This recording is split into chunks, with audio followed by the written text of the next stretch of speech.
জয় মা কালী।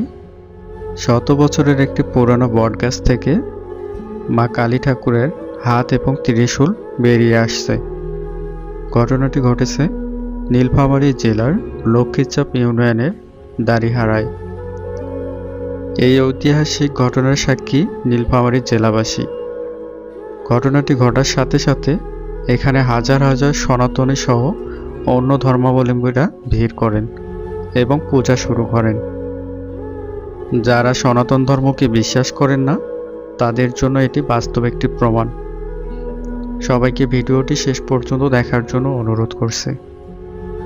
আমাদের সনাতন ধর্ম যদি মিথ্যা হইতো তাহলে হয়তোবা এই ঘটনাগুলোর সাক্ষী আমরা কখনোই হইতে পারতাম না।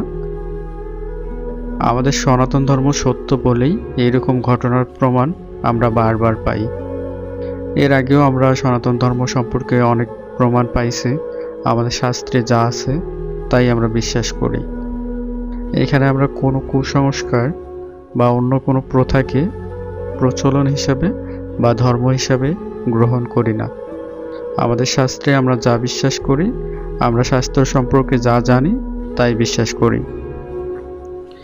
অনেকে মনে করে যে আমাদের সনাতন ধর্ম মিথ্যা। ভাই, যদি এইগুলো মিথ্যা হইতো তাহলে হয়তোবা এই ঘটনাগুলোর সাক্ষী আমরা কখনোই হইতে পারতাম না, আর এরকম অলৌকিক ঘটনা কখনো ঘটতও না। অন্য ধর্মের যে ভাইয়েরা এটিকে কুসংস্কার হিসেবে দেখছেন তাদেরকে সেই ঘটনাটি কাছ থেকে দেখার জন্য অনুরোধ করতেছি। আপনারা ভাই কাছ থেকে গিয়ে দেখেন কত ভিন্ন ধর্মের মানুষ সেখানে ভক্তি করতেছে, পূজা করতেছে। এটা যে শুধুমাত্র সনাতন ধর্মের মানুষেরাই পূজা করতেছে এরকমটা না।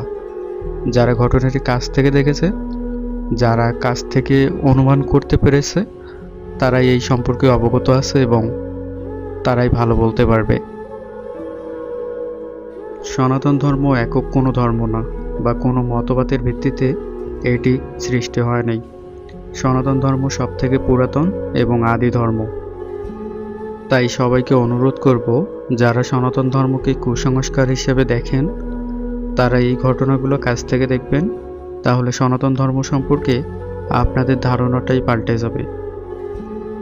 যারা সবথেকে সৌভাগ্যবান তারাই এইসব ঘটনা কাছ থেকে দেখার সৌভাগ্য লাভ করে।